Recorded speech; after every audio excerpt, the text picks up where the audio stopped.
오늘 말씀의 제목이 그렇습니다. 내가 할 일이 있고 하나님께서 하실 일이 있죠. 성경을 읽다 보면 말이죠. 성경 말씀 가운데에서 내가 할 일과 하나님의 할 일이 구분되어져 있는 것을 우리가 볼 수 있습니다. 이 리모컨이 어디로 도망갔나?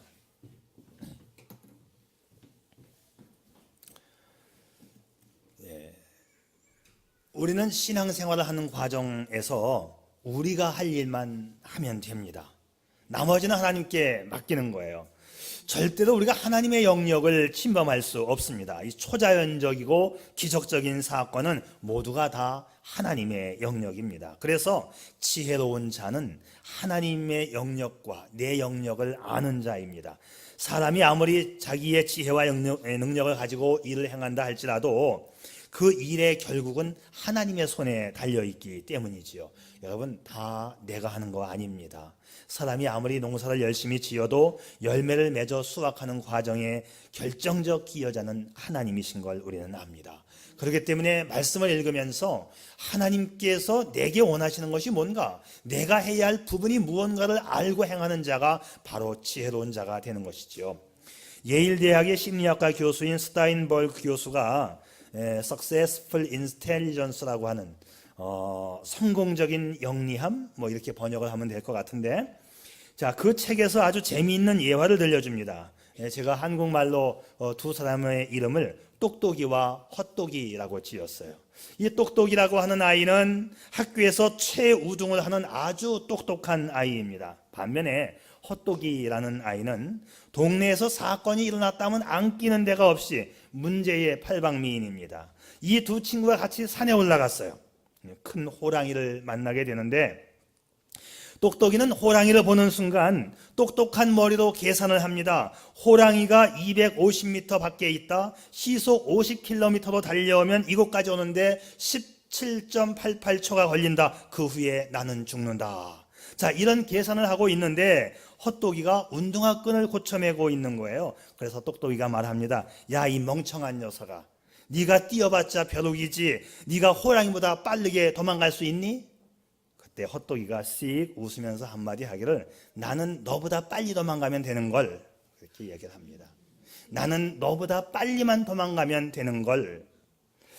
세상에는 머리가 비상하고 계산이 빨라서 머리를 잘 굴리는 똑똑이가 있는가 하면, 정확지 않은 계산을 가지고 자기가 잘난 척하면서 또 자기만을 위해서 살아가는 헛똑이 같은 사람도 있습니다. 세상이 필요로 하는 것은 똑똑이도 아니고 헛똑이도 아니에요. 물론 지식과 지능은 많으면 많을수록 좋습니다. 그러나 그 지식이 사용되지 않아도 문제고, 그 지식이 잘못 사용되어져도 엄청난 파급력을 낳습니다. 반면에 지식은 아무것도 없으면서 있는 척하는 것도 또 많은 민폐를 끼치게 되겠지요.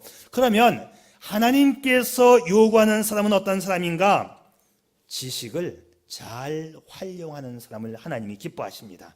아는 지식만큼 잘 활용하는 사람을 우리는 지혜로운 사람이라고 하는 거예요. 지식은 좀 부족하지만 지혜 있는 사람이 훨씬 유용하다는 말씀입니다. 그러면 지식과 지혜를 어떻게 구분할 수 있을까요? 전에도 제가 해본 바가 있는데, 지식은 어떤 사건이나 상황에 대한 정보를 정확하게 아는 것이 지식입니다. 이것은 인간의 두뇌에 저장되어 있기 때문에 정적인 것이어서 활동과 움직임이 없어요. 그러나 지혜는 그가 알고 있는 지식을 실제 삶에 활용하는 능력을 말합니다. 지혜는 그의 지식이 행동을 통해서 나타나기 때문에 눈에 보이는 실제적인 모습이지요. 세상에는 똑소리 나는 똑똑이도 있고 또 똑똑한 척하는 헛똑이도 있습니다. 중요한 사실은 이 둘 다 잘못될 가능성이 다분히 있습니다. 그러기에 우리는 하나님의 능력으로 자기에게 있는 지식을 정확하게 활용할 줄 아는 지혜로운 자가 되어야 합니다. 마태복음에 보게 되면 예수님께서 그 유명한 산상 설교를 하시죠. 산에서 설교를 했다 해서 산상 설교 또는 산상 수훈이라고 하는데, 이 산상 설교가 시작되어지는 마태복음 5장 1절 제일 처음에 보면 이렇게 되어 있습니다. 예수께서 무리를 보시고 산에 올라가 앉으시니 제자들이 나온지라. 산상 수훈의 1차적인 대상이 누구인고 하니 제자들이었다. 산상 수훈의 대상은 제자들입니다. 다시 말하면 산상수훈은 천국 백성이 반드시 지켜야 할 실천적 규범입니다. 이것은 지식으로만 머리에 담아두면 안 되는 말씀이고 반드시 삶에 적용하여 실천해야 하는 천국 백성의 행동 강령이에요. 이 산상설교가 굉장히 긴 설교인데 마태복음 5장, 6장, 7장에서 끝이 나는데, 예수님 설교의 맨 마지막 부분에 가서 이렇게 주님이 말씀하십니다. 그러므로 누구든지 나의 이 말을 듣고 행하는 자는 그 집을 반석 위에 지은 지혜로운 사람 같으니. 예수님의 설교의 맨 마지막은 이 말씀을 듣고 행하는 자가 지혜로운 사람이라. 하나님의 말씀을 듣고 지키는 자가 되라. 예수를 오래 믿은 사람들 가운데에도 어리석은 사람이 참 많아요. 말씀은 아는 것 같은데 실천력이 없어. 또 실천을 하는데 말씀에 대한 기초가 아니라 자기 방식으로 실천을 해요. 여러분, 자기 방식대로 믿는 것, 자기 방식대로 실천하는 것은 그건 믿음도 아니고 거기에는 축복도 없습니다. 여러분, 말씀을 듣고 말씀대로 실천하여 지혜로운 삶, 복된 삶을 살아가는 올 한 해가 될 수 있기를 축복합니다. 탈무드에 나오는 이야기인데, 한 나그네가 사막을 가다가 오아시스를 만났어요. 그곳에 우물이 있습니다. 물을 마시러 갔는데 우물 앞에 큰 돈지갑이 있어. 열어보니까 돈이 꽤 많이 들어있습니다. 이 사람이 물도 마시고 돈지갑을 가지고 도망을 쳤어요. 두 번째 사람이 이 우물에 와서 물을 마시고 목욕을 하고는 고온하게 우물 옆에서 잠이 들었습니다. 지갑을 잊어버리는 사람이 지갑을 찾으러 와보니까 한 사람이 거기서 자고 있어요. 여기에는 당신밖에 없으니까 내 지갑을 내놓으시오. 이 말이 화근이 되어가지고 두 사람이 격한 몸싸움까지 벌이다가 결국은 이 사람을 죽여버렸습니다.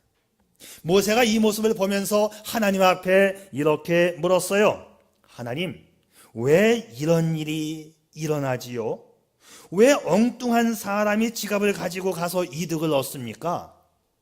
왜 엉뚱한 사람이 죽어야 합니까? 아니, 왜 지갑은 잊어버리는 거예요? 하나님이 말씀하십니다. 잘 들어보거라. 지갑을 잃어버린 것은 그냥 잃어버린 것이 아니라 훔친 지갑이란다.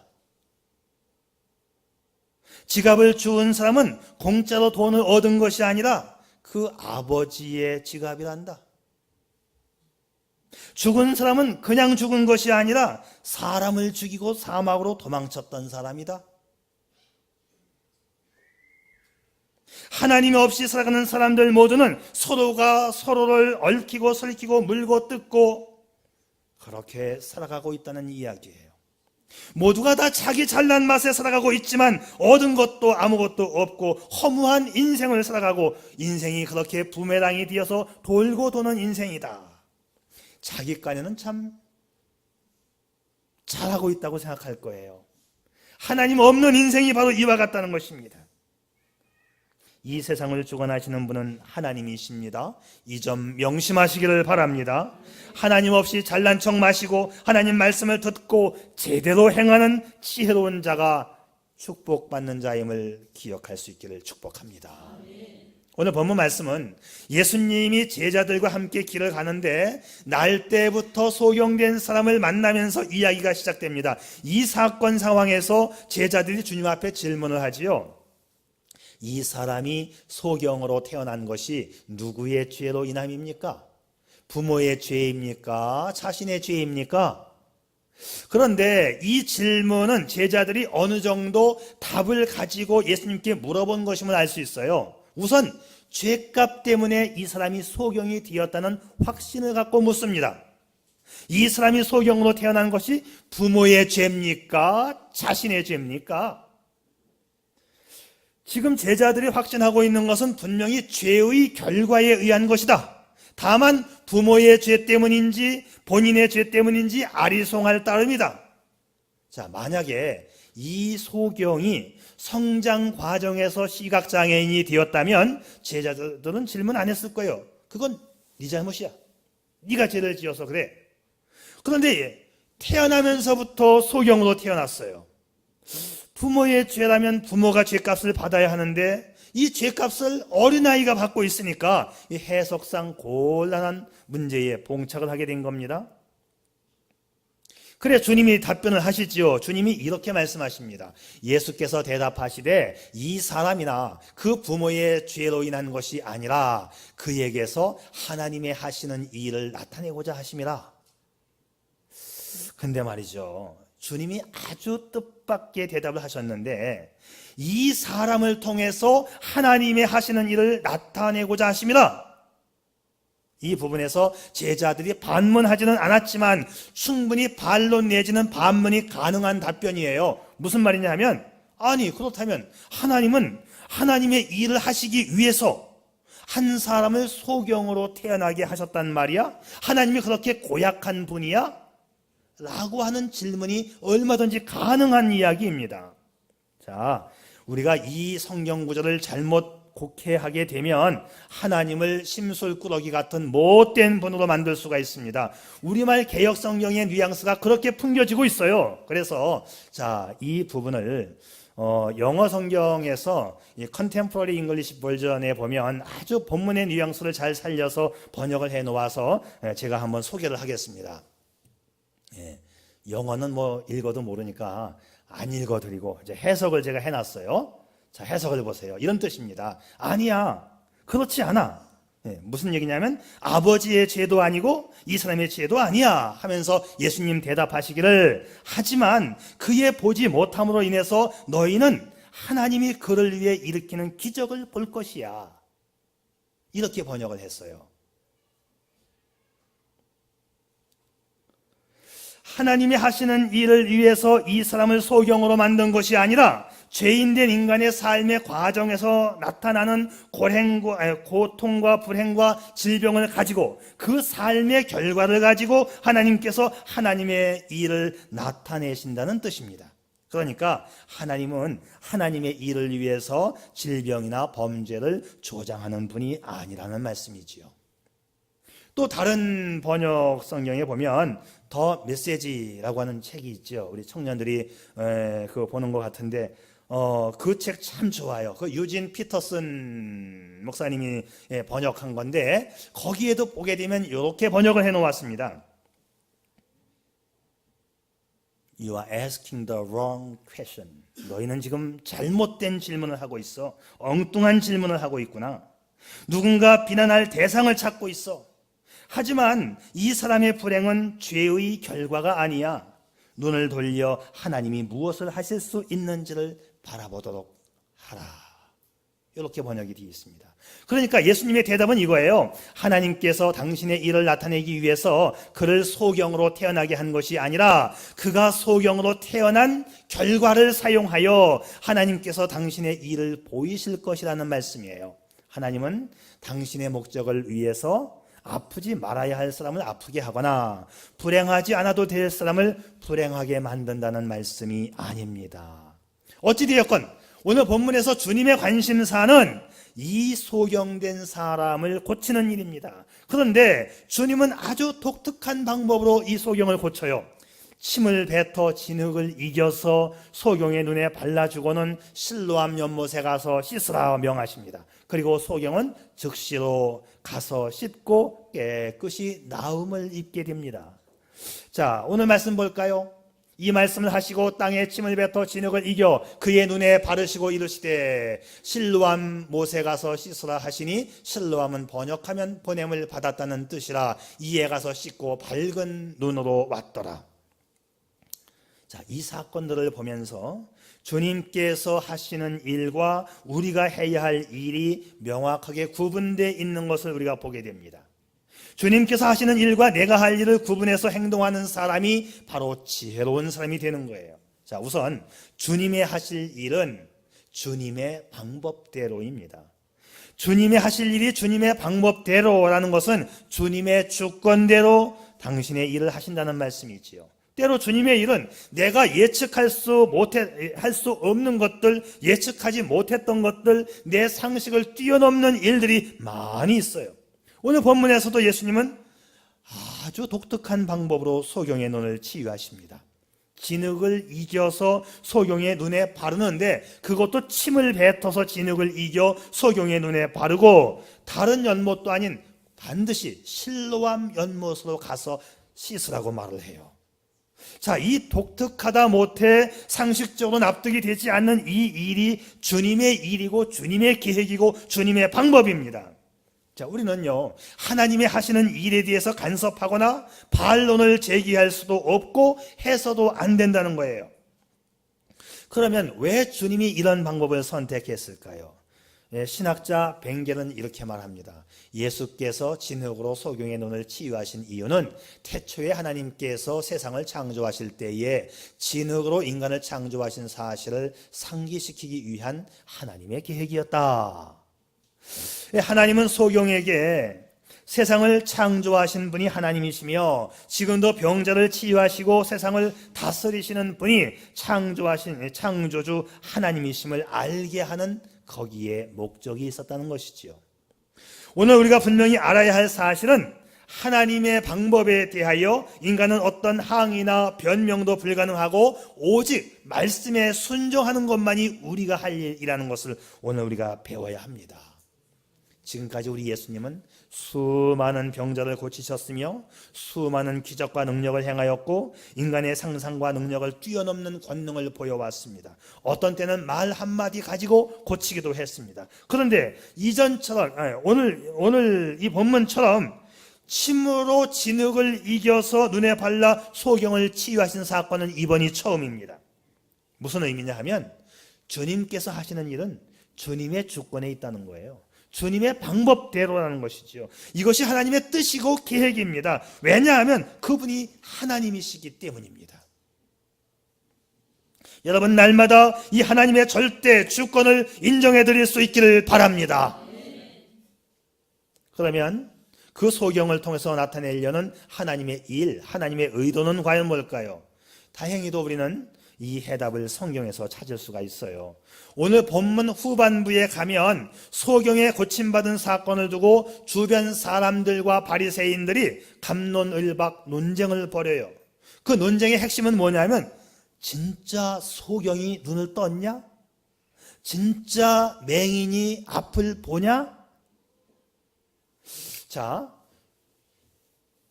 소경이 눈을 떴다는 것은요, 굉장한 중요한 의미를 갖습니다. 자, 이것을 해석하기 위해서는 우리가 이사야서 35장으로 거슬러 올라가야 돼요. 이사야서는 예수님이 오시기 전 700년 전에 쓰여진 글인데 이미 700년 전에 무슨 말씀을 주고 있었느냐 하면 그때에 맹인의 눈이 밝을 것이며 이스라엘 나라 땅에 메시아가 오실 것인데 많은 선지자가 오고 많은 사람들이 능력과 기적을 행할 터인데 누가 우리가 찾는 그 메시아인지 어떻게 압니까? 그거에 대한 해답이 뭐냐? 그때에 메시아가 오시면 맹인의 눈이 밝을 것이며 못 듣는 사람의 귀가 열릴 것이며 그때에 저는 자는 사슴같이 뛸 것이며 말 못하는 자의 혀는 노래하리니 이는 광야에서 물이 솟겠고 사막에서 시내가 흐를 것입니다.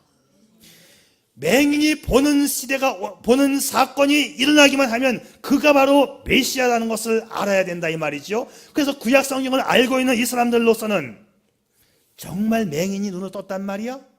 그러면 그가 메시아이신 것이 틀림없다 이 말이에요. 그래서 지금 촉각을 곤두세우고 정말인가를 지금 확인 작업에 나서고 있는 것입니다. 정말 소경이 눈을 떴는지 지인이 파악에 나서는 거예요. 메시아가 오셨는데 메시아를 받아들이지 않으면 이건 일생일대의 엄청난 손해를 보는 일 아니겠어요? 예수님이 이렇게 하신 이유, 맹인의 눈을 뜨게 하는데 특별한 방법으로 뜨게 하신 이유, 거기에는 구약성경 이사야서에 예언하고 있는 바와 같이 내가 너희들이 찾는 메시아다라는 것을 보여주기 위한 하나님의 방법이었습니다. 그런데 결과는 뭐냐면 그날이 안식일이었다는 이유로 하나님이 보내신 메시아 일수가 없다는 결론을 내리게 됩니다.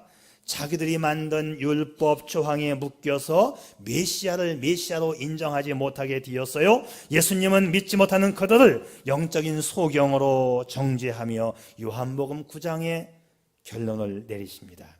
이것이 똑똑이와 헛똑이가 갖고 있는 우리 죄인된 인간들의 모습입니다. 하나님 없이 똑똑한 자가 되지 마시고 하나님과 함께하는 지혜로운 자가 되시기를 축복합니다. 두 번째 생각해 볼 것은 나의 할 일, 우리의 할 일은 믿음의 길을 가면 됩니다. 다시 본문의 초기 사건에서 나면서부터 소경되었던 사람의 입장으로 가봅니다. 예수님께서 침 뱉은 더러운 진흙을 눈에 붙여주고 실로암 연못에 가서 씻으라 하니까 이 소경이 그대로 순종해서 고침을 받습니다. 예수님께서 하라는 것만 해서 팔자를 고쳤다는 얘기지요. 자, 이 사건에서 나면서 소경되었던 사람은 우리에게 우리가 해야 할 일이 바로 믿음의 순종, 믿음의 고백이라는 것을 알려주고 있습니다. 이 사람의 이 행동하는 믿음이 돋보여지고 있어요. 이 사건을 두고 사람들이 믿지를 못했습니다. 아, 정말 네가 소경되었다 눈뜬 사람이냐? 아, 정말이냐? 물어보고 또 물어보고 확인이 안 되니까 그 사람의 아버지에 가가지고 당신의 아들이 태어날 때 소경이었습니까? 아, 지금은 봅니까? 또 와서 본인에게 받고 또 물어보고. 굉장히 중요한 문제였었어요, 이것이. 그런데 그들은 자기들이 파놓은 율법, 자기의 고정관념에 빠져서 헤어나오지를 못했습니다. 안식일에 병을 고쳤다면 그가 죄인인데 죄인이 너를 고쳤단 말이야? 이렇게 이들이 결론을 내리게 됩니다. 자, 사람들이 이구동성으로 묻고 따지고 의심하고 예수님을 죄인으로 몰아세울 때에 그는 이렇게 말합니다. 소경되었다 앞을 보게 된 사람의 고백을 들어보세요. 그가 죄인인지 내가 알지 못하나 한 가지 아는 것은 내가 맹인으로 있다가 지금은 본다는 것입니다. 이것이 이 사람의 분명하고 확실한 믿음이에요. 이 사람의 믿음의 고백입니다. 여러분, 나는 여러분이 아시는 대로 소경이었고 거지였고 무식한 사람이었습니다. 그러나 내가 분명히 아는 건 한 가지가 있습니다. 그것은 내가 과거에는 앞을 보지 못하였는데 지금은 본다는 사실입니다. 이것만큼은 너무나 분명합니다. 어떤 과정을 통해서 어떻게 해서 내가 보게 되었는지 나는 설명할 방도가 없습니다. 그러나 분명히 말할 수 있는 거 한 가지가 있습니다. 누가 뭐래도 나는 고침받았습니다. 여러분 닥치시오. 말 마십시오. 하나님이 하셨습니다. 그분을 나는 하나님으로, 그 예수님을 나는 주님으로 믿겠습니다. 자, 오늘 우리에게도 이런 확실한 믿음의 고백이 있기를 축복합니다. 이것이 우리가 할 일이에요. 우리는 주님을 믿는 것입니다. 이어서 이 믿음에는 겸손히 따라와야 되겠지요. 날 때부터 소경된 자는 자기 눈에 더러운 진흙을 붙이고 실로암 연못까지 가야만 했습니다. 여러분, 그 실로암 연못까지 가는 과정을 한번 생각해 보세요. 얼마나 부끄럽고 창피한 모습일까요? 진흙을 눈에 이겨바른 소경은 온갖 조롱과 멸시를 받으면서 실로암 연못까지 갔을 것입니다. 오늘 성경은 때가 밝은 대낮임을 강조하고 있습니다. 모든 사람들은 조롱과 멸시, 갖은 모욕과 부끄러움을 주고 있는데 이것을 다 감수하면서까지 그는 실로암 연못으로 가야만 했습니다. 사람들이 저 병신이 육갑 떤다고 많이 그렇게 말을 했을 거예요. 이 실로암 연못이 어떤 곳이냐 하면 성지 순례를 갔다 오신 분들은 알 수 있을 거예요. 예루살렘 자체가 언덕 위에 있고 그 언덕 밑에 쪽에 흘러 내려와서 고이는 연못이니까 예루살렘에서도 낮은 지역에 있는 곳입니다. 기드론 골짜기의 기혼샘에서부터 출발해서 기혼샘의 물이 마지막으로 고여지는 곳이 이 실로암 연못이에요. 그러니까 이 실로암 연못은 기혼샘의 낮은 곳을 상징하고 예루살렘에서 낮은 곳을 상징하는 지역입니다. 오늘 성경은 조롱과 멸시를 감수하면서까지 가장 낮은 곳으로 가야만 가야만 내가 은혜를 받을 수 있다는 진리의 말씀을 보여주고 있습니다. 성경은 겸손한 자에게 은혜를 베푸신다 말씀했어요. 여러분, 나의 그 알량한 자존심, 내세울 곳 없는 그 체면 때문에 내가 믿음의 길을 잘못 가고 있지는 않은지요. 오늘 이런 나의 교만이 나의 믿음의 길을 막고 있는 것은 아닐까요? 예수님이 낮아지고 낮아지셔서 이 땅의 말구 위에 오신 것처럼 오늘 주께서 명하시는 실로암의 낮은 곳으로 내려가는 저와 여러분 되시기를 축복합니다. 이것이 우리가 할 일입니다. 마지막으로 세 번째, 믿음에는 순종이 따라와야겠지요. 항상 믿음에는 순종이 요구됩니다. 순종은 행동이에요. 행동이 없이는 어떤 축복도 없습니다. 성도의 삶은 예수님의 삶이 그러한 것처럼 그 예수를 따라가고 닮아가는 순종의 삶이 요구됩니다. 실로암으로 내려가는 그 길 쉽지 않습니다. 가파른 언덕길입니다. 가파른 지형상의 문제로 그 당시 실로암 연못으로 가는 길에는 3개의 가파른 계단이 있었다고 해요. 따라서 소경이 그곳으로 가기 위해서는 많은 장애물을 넘어야만 했었습니다. 순종하는 자만이 믿음의 길을 갈 수 있다는 것을 보여줍니다. 아까 우리가 부른 찬송가 기억하시지요? 의지하고 순종하는 길은 예수 안에 즐겁고 복된 길이로다. 여러분, 순종이 복된 길임을 믿으시기를 축복합니다. 우리가 가는 길은요, 믿음의 길이고 순종의 길입니다. 그런데 문제는 뭐냐 하면 그 믿음의 길에 장애물이 많다는 것이지요. 실로암으로 가는 이 가파른 지형에 장애물이 있습니다. 오늘로 말하면 우리가 이 믿음 생활을 하면서 감내해야 하는 경제적인 장애물, 직장과 진학과 우리 진로, 우리 삶의 문제들이 우리의 믿음의 길을 가로막고 있습니다. 그러나 이 길은 내가 가야 할 길, 넘어야 할 길이에요. 두 번째는 조롱과 멸시의 인간적인 장애물이 있습니다. 우리 인생길의 이 인간적 장애물은 너무도 필연적입니다.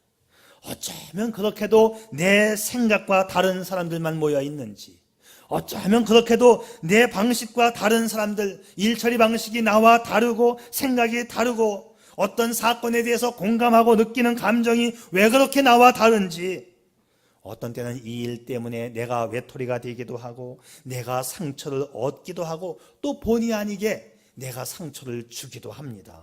그러나 주님께서는 우리에게 한 마음 한 뜻을 품으라고 말씀하고 있지요. 이 관계가 참 중요합니다. 주님의 일을 이루기 위해서, 우리가 믿음의 길을 가기 위해서 이 인간적 장애물을 넘을 수 있기를 축복합니다.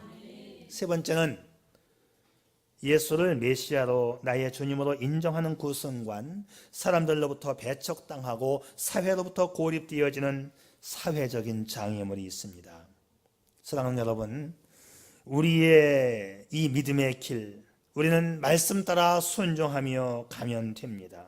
하나님 앞에는 똑똑이도 헛똑이도 인정받지 못해요. 오직 믿음의 열정으로 장애물을 부수고 해치고 때로는 뛰어넘으며 참으며 달려가는 믿음만이 필요합니다.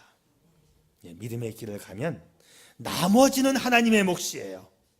하나님께서 침을 뱉어서 진흙을 이겨서 실로암 연못에 가서 씻으라고 하는 이상한 방법을 동원해서라도 하나님은 하나님의 일을 이루시는 분이십니다. 다만 믿음의 길을 가시기를 축복합니다. 어떤 방법을 써서라도 하나님은 우리에게 복된 길을 열어주시는 하나님이십니다. 믿음으로 말씀 위에 서서 주께서 내게 부탁하신 그 일을 하며 믿음의 행진을 계속하여 가는 한 해가 될 수 있기를 주님의 이름으로 축복합니다. 기도하겠어요. 여러분, 새해가 시작된 지 벌써 한 달이 지나가고 있습니다. 잘 살아야 되고 승리하는 삶을 살아야 됩니다. 잘 사는 것은 똑똑한 당신의 지식에 있지 않습니다. 더욱 당신의 편협한 판단에 있지도 않습니다. 하나님의 말씀을 받아들이고 그 말씀대로 살아가는 믿음에 당신 인생의 승패가 달려있지요. 당신의 더러움을 씻어내기 위한 낮아짐, 보내신 분의 명령을 수행하기 위한 믿음의 열정이 당신을 복되게 합니다. 내 할 일을 분별하여 하는 것이 지혜이고 복된 길입니다. 내가 할 일은 그 약속을 믿고 내 생각, 내 고집, 내 판단, 내 방식, 내 우상, 하나님과 성경에 대한 무관심, 세상과 욕심 등 이 주를 위한 삶에 방해되는 장애물들을 과감하게 제거하는 것입니다. 때론 내가 수치를 당하고 내가 손해를 보고 모욕을 당할 수도 있어요. 그러나 그 길만이 승리의 길, 축복의 길, 당신이 가야 할 믿음의 길입니다. 올해 다시 믿음의 길로 행진하는 당신이기를 축복합니다. 아버지 하나님, 한 해가 시작되어진 지 이제 첫 번째 달 마지막 주간을 맞이하면서 올해도 이렇게 허무하게 의미 없이 한 해를 보낼까 싶어 귀한 말씀을 나누었습니다. 믿음을 가지고 올해의 종착역까지 달려갈 수 있게 도와주시고 하나님이 허락하시는 믿음의 길, 순종의 길을 통하여서 복된 한 해를 오늘도 거둘 수 있도록 주님 저희를 인도해 주옵소서. 예수님의 이름으로 기도드리옵나이다. 아멘.